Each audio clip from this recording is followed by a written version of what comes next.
Muy buenas noches. Estamos en una entrevista nuevamente para PIA Global. Mi nombre es Oscar Rotundo y tengo el agrado de estar en este momento, el Día de la Independencia del Perú, con el compañero Marino Flores, que es el coordinador nacional de la Unidad Agraria Rondera y Popular. Un hombre destacado en las luchas del Perú y que tiene una visión completa de cuál es el panorama que se está viviendo. Por eso lo entrevistamos para que nos dé su opinión y su perspectiva y nos comience explicando qué son las rondas campesinas en el Perú. Buenas noches. Muy buenas noches. Saludarlos a nuestros hermanos y hermanas que nos escuchan a través de tu medio, al país hermano, en este caso de Argentina. Y bueno, decirles que la Organización de Rondas Campesinas del Perú nacen en 1976 como producto de la necesidad histórica, dado que el Estado nunca ha llegado. Obviamente, después de la colonización, de la destrucción de nuestro sistema político, social y económico del gran imperio socialista de los incas, vino la colonización, vino la expropiación, en este caso la diezma, se diezmó a nuestro pueblo. Entonces, la República no en absoluto reivindicó a nuestros hermanas y hermanos, más bien fue finalmente el general Velasco Alvarado quien disolvió el sistema o el régimen feudalista de las haciendas del sistema feudal en el Perú. Y obviamente los antecedentes de nuestra organización radican en que los hacendados ponían a sus siervos, a los semiesclavos que éramos nosotros, a cuidar sus haciendas, dado que empezó ya a haber grandes movimientos de diferentes organizaciones que en este caso trataban de jalar los bienes, el ganado de estos hacendados para repartirlos a la población, que fue en este caso de alguna forma los levantamientos campesinos. Ya en el 76, obviamente, nace como una necesidad igual de poder cuidar nuestros bienes. Entonces, fue en ese entonces que se expande rápidamente, puesto de que los abigeos también se expandieron rápidamente y el Estado jamás pudo llegar a las zonas campesinas, andinas, amazónicas. Entonces es ahí que nace nuestra organización, sobre todo en el norte, en Cajamarca. Luego hemos hecho, pues, digamos, justicia de manera extraordinaria, que esa justicia ha nacido como producto de nuestras costumbres. Y obviamente hemos aplicado esta justicia también echando mano a nuestras costumbres. Sin embargo, también debo señalar de que hubo una generalización de la corrupción de las autoridades, como por ejemplo en ese tiempo existía la PIP, que era la Policía Nacional, o la Policía de Investigación, existía el Poder Judicial y existía el Ministerio Público, los abogados, con quienes se repartían a medias lo que obviamente robaban. Y cuando tú como campesino ibas a pedir justicia, no solamente te costaba, sino que al mismo tiempo nunca se resolvía el problema. Entonces, cuando vienen las rondas, tuvo que, en este caso, en algunos lugares, como en Cutero, yo soy de Cutero, por ejemplo, tuvo que tomar la PIP y a los policías mandarlos a su casa, y tuvo que también tomar el Poder Judicial, de igual manera a los jueces mandarlos a su casa, y se instala desde ahí las rondas como un nuevo poder, como una nueva justicia, y a partir de ahí han venido la solución de los diferentes problemas, no solamente del abigeato. Se ha eliminado el abigeato, pero también en la cuestión de los terrenos, es decir, los parceleros o la gente que tenía su terreno, por decir, los que los llamamos vivos, entre comillas, son aquellas personas que se pasaban de su lindero, de los hitos, y obviamente, y ahí venían los conflictos y terminaban en muchos de los casos en tragedia, en muerte. Pero también eso rápidamente lo hemos solucionado en un par de días, por ejemplo. Igual sucede con el tema de los asesinatos, que en este caso las fiestas, era una buena fiesta si es que había tres asesinatos. O en el caso también de los días domingos, porque los días domingos nos reunimos en la ciudad, en los pueblos, ¿no? Nosotros llamamos pueblo, ciudad, es decir, a las ciudades en las cuales se concentra la zona urbana. Igual manera, la gente se emborrachaba y de pronto salía pues envalentonada, disparando bala y metiendo cuchillo, y de tal manera que había muchos asesinatos, pero también los maltratos a las mujeres, los asesinatos a las mujeres, porque tú como verás en las zonas andinas prevalece hasta ahora todavía el machismo, y todo eso con la organización lo hemos eliminado, y también la organización de las mismas mujeres. De tal manera que las rondas campesinas han logrado dignificar, regenerar, pero al mismo tiempo eliminar estos males sociales tan dañinos para nuestros pueblos. Pero al mismo tiempo luego hemos logrado también, en este caso, fiscalizar a las autoridades corruptas. En muchos de los casos, te comento que incluso uno de los alcaldes lo sacamos en burro. Y así a muchos gerentes, autoridades que se han comprometido con la corrupción o que no han cumplido con las promesas o que las obras también han estado mal, igual hemos hecho esa justicia. Y obviamente nos hemos también ya institucionalizado con normas. Por ejemplo, tenemos la ley 27.908, tenemos el convenio 169 de la OIT, tenemos el artículo 149 que está en la Constitución del 93, y obviamente ahora también tenemos acuerdos plenarios, y ahí están nuestros procedimientos. En los procedimientos totalmente reconocidos en los plenarios y por nuestras normas son tres. Primero es la intervención.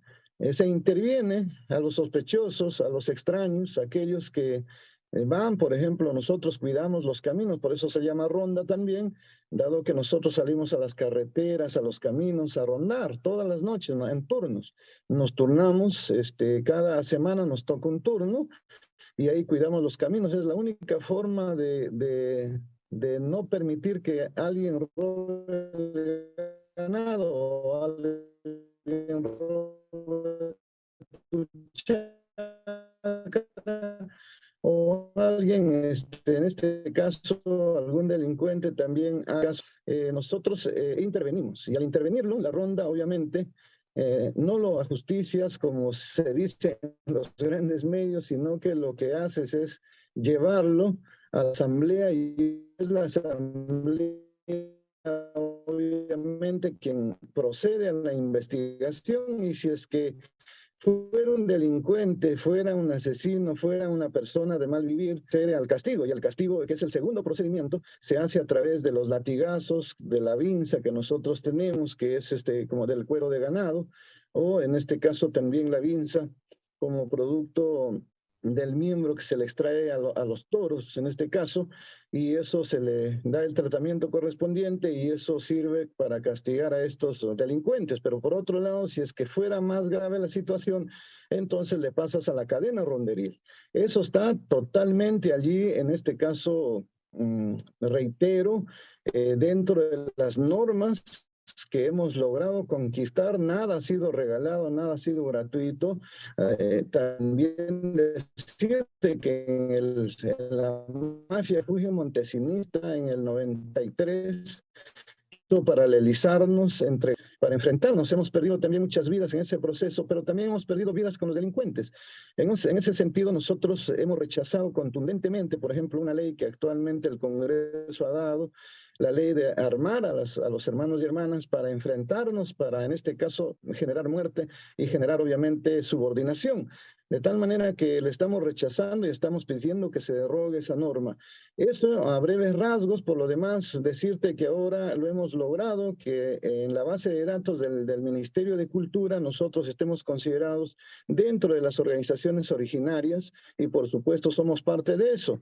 Además, decirte que estamos nosotros luchando para que se nos reconozca 5 iniciativas legislativas, que es la segunda reforma agraria, la ley de coordinación, que está en la Constitución desde el 93, hasta ahora no se nos da, es increíble, para coordinar con la policía y con las autoridades, que en este caso corresponden al Poder Judicial, al Ministerio Público, pero también la ley en este caso de amnistía. Somos más de 1000 ronderos que están encarcelados, somos 10.000 ronderos perseguidos y obviamente judicializados. Hay sentencias por 35 años, sentencias por 10 años, en el caso de Jaén recientemente con 4 compañeros que están sentenciados a 10 años, y obviamente también existe la satanización, como ya entiendes, en los grandes medios de comunicación, y por este exministro delincuente, que es el caballo de Troya, que se ha metido ahí, no sé cómo, obviamente al gobierno, y que sale a decir que hemos secuestrado, que hemos, en este caso, robado, que hemos maltratado,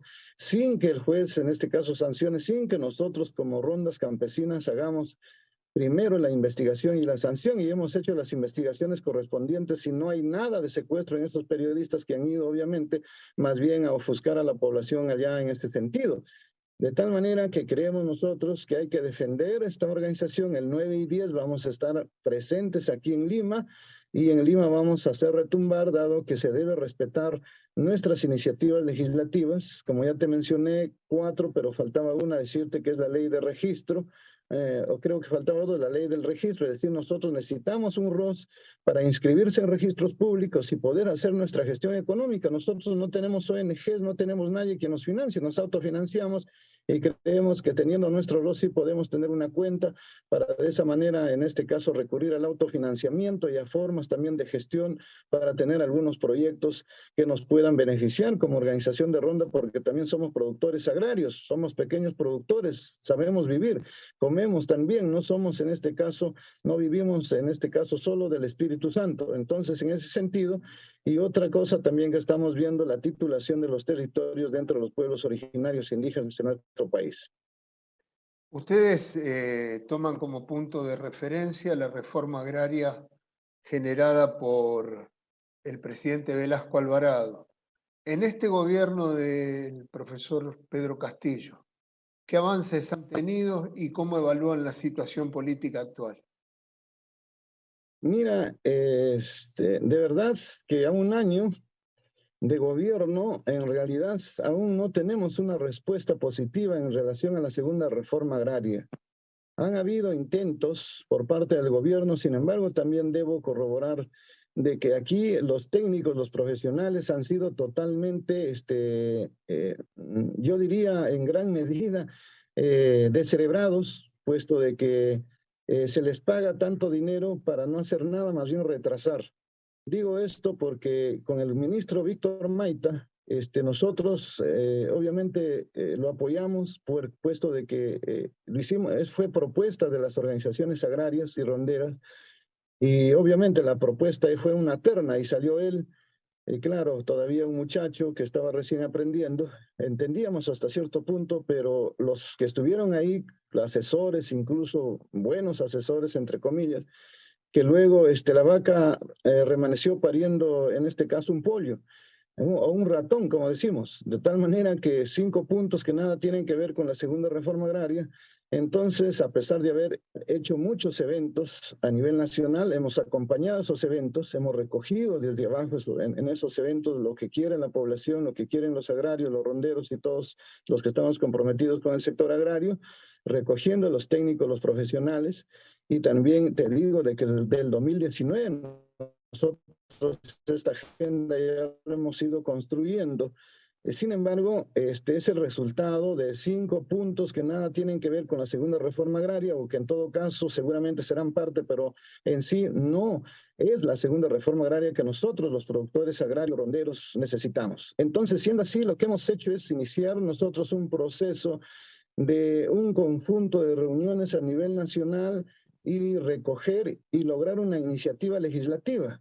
Entonces, esa iniciativa legislativa la hemos presentado al Congreso el 16 de junio, perdón, al Ejecutivo el 16 de junio, con la finalidad de que lo revisen. Sin embargo, también el cambio constante de ministros y poner ministros también totalmente incapaces, o sea, uno más peor que el otro. El último ministro nos ha salido grave, puesto de que aparentemente conoce mucho, pero que sin embargo ha rechazado nuestra propuesta increíblemente. Entonces, tal es así que hoy día en el discurso del presidente ni siquiera lo ha mencionado, y para nosotros esa es una cuestión grave en la cual nosotros nos vemos obligados a luchar para que esto sea realidad. Sin embargo, también decirte que nosotros hemos avanzado por el Congreso, porque lo que queríamos es nosotros que desde el Ejecutivo se presente esta alternativa para que se priorice y al mismo tiempo el presupuesto tenga que no rechazarse, porque nosotros estamos planteando el 5% del PBI para que realmente la segunda reforma agraria en el país funcione, si no es un engaño, muchachos. Entonces, sin embargo, estamos avanzando en el Congreso con la bancada Perú Democrático, y allí vamos a ir a lograr que hagan seguramente algunas modificaciones, porque la propuesta que hemos enviado lo han modificado algunos aspectos, sobre todo en lo que corresponde al enfoque territorial, y nosotros creemos que una ley sin enfoque territorial no es una ley completa. Por lo tanto, esa lucha vamos a continuar, pero estamos decepcionados, te digo ya de antemano, del Ejecutivo, que lamentablemente por este ministro que estamos pidiendo su renuncia de inmediato, ha rechazado nuestra propuesta de ley. En relación al tema ya de la coyuntura, sencillamente acá vivimos una situación grave de crisis económica, pero de crisis también social y sobre todo de crisis política. Aquí las fuerzas reaccionarias son los que no aceptan en absoluto un gobierno del pueblo, un campesino, un originario, un hermano. Hay racismo, pero también decirte, y eso debe saber el pueblo argentino, en el país se ha instalado la mafia, la mafia en este caso asesina y corrupta. Esta mafia se instaló con Fujimori y Montesinos. Esa mafia sigue en el gobierno, siguen en el poder, y además estas mafias se han aliado y son parte del poder fáctico, y el poder fáctico, que es en este caso la oligarquía, la nueva oligarquía que se ha instalado en el país, que se ha unido también con el capital transnacional, y son ellos los que se resisten totalmente a los cambios, ni siquiera quieren cambios suaves. Imagínate que vayamos a cambios más drásticos, más radicales. Entonces, por ejemplo, esos congresistas del fujimorismo y de López Aliaga vienen pues como producto del financiamiento de este poder fáctico corrupto, generalizado. Ahí está el grupo Romero, el grupo Gloria, están los Alicor, están todos esos, ¿cómo se llama? La banca, el monopolio de la banca, los Rodríguez Pastor, que es el monopolio en este caso de la industria farmacéutica, y otras empresas transnacionales, que ya está comprobado, y eso no es un cuento, no es un indicio, sino que 10.000 millones de dólares se le entregaron a Keiko Fujimori. Y obviamente López Aliaga está con lavado de dinero, y también los fujimoristas están en este caso comprometidos con el narcotráfico. Recuerda el narcoavión, el narcobuque. Esas mafias asesinas, corruptas, recuerda que cremaron, recuerda que descuartizaron, recuerda que en este caso persiguieron, encarcelaron, torturaron. Entonces, en ese sentido, ellos no tienen ninguna autoridad, pero curiosamente, estos son los que ahora son los dignos, son los que piden en este caso ajusticiamiento para este gobierno. Y si este gobierno pues tiene corrupción, que se compruebe, se investigue, pero yo no puedo sentenciar por adelantado. Creo que todos los peruanos y peruanas, todos los seres humanos tenemos el derecho a la presunción de la inocencia, y no se puede en este caso, el manto que lo protegía al presidente se le ha eliminado, se le ha sometido ya a un proceso de investigación y quieren sancionarlo, y eso rechazamos contundentemente, ¿no? Nosotros no podemos en este caso permitir que se esté manipulando, que se esté politizando la justicia. Y también te cuento pues que ahora han puesto una fiscal que ya disolvió a los cuellos blancos, o sea, perdón, a la comisión que estaba investigando los cuellos blancos. Ahí Salaverry, que está prófugo, quieren sacarlo a este señor que ha hecho una labor extraordinaria para investigar a Keiko Fujimori, que es el fiscal Domínguez. Y otra cosa, que también la hermana de esta fiscal, que es una jueza corrupta que ha recibido dinero del narcotráfico, obviamente está en investigación, y quieren en este caso absolverlo. Y estos son los grandes moralizadores, los grandes, en este caso, piquitos de oro, que ahora quieren convencer a la población, y obviamente hacen un coro con los grandes medios de comunicación. Sin embargo, no dicen nada que Graña y Montero, en este caso, pues son los que financiaron estas campañas, y que viven con el dinero de la corrupción y todo en ese sentido, y que estuvo en la cárcel, que estuvo en la cárcel su representante, y que dicho sea de paso el monopolio de la gran prensa. Esa gran prensa, y además decirte que el Willax, pues, y PBO, son producto de los hermanos de Bon, y los hermanos de Bon son los que financian las anticampañas y son ahorita los que sinceramente adeudan al Estado y están metidos en corrupción, de tal manera que este poder mafioso y corrupto ahora nos quiere dar lecciones de moralidad. Nosotros, por un lado, exigimos a este gobierno el cumplimiento de sus promesas, porque debe quedar claro que no somos parte del partido ni parte del gobierno. Exigimos que se cumpla con lo que ha prometido, pero al mismo tiempo, por la cual ha votado el pueblo, pero al mismo tiempo, pues no vamos a permitir que estas mafias asesinas, corruptas, sinceramente, se retomen el poder, retomen el gobierno en ese sentido. Bueno, desde ya, en esta breve entrevista, te agradecemos muchísimo que nos hayas dado luz sobre cuál es la situación de ustedes, que son un movimiento popular muy importante en el Perú, y que nos hayas dado luz de lo que se avisora. Una breve reflexión. Se habla mucho en el exterior de la posibilidad de vacancia a Pedro Castillo. ¿Vos pensás de que eso es posible o no? La vacancia no es posible. No es posible puesto de que nosotros hemos logrado finalmente tomar una decisión y decirle al pueblo acá, al pueblo peruano, de que es momento ya no de exigir tanto al gobierno, al presidente, porque no tenemos muchas esperanzas allí. Es momento de nosotros, a través de la Asamblea Nacional de los Pueblos, lograr la unidad social, política y ciudadana para lograr conquistar nuestros derechos y sobre todo derrotar al golpismo, a las mafias que ya te expliqué. Eso es nuestro papel. Ya nos corresponde a nosotros. Los cambios históricos lo hacen los pueblos. No lo hacen en este caso ningún gobierno, ningún caudillo. Este gobierno necesita eso porque está solo prácticamente. Recuerda que el partido también lo expulsó de sus filas y en ese sentido las cosas están allí, pero también el pueblo en las calles va a permitir pues que se devele quién es quién. Si los congresistas que aún todavía, en este caso el pueblo cree en ellos, entonces ahí se verá si es que se unen al golpismo o si es que definitivamente responden a los intereses del pueblo.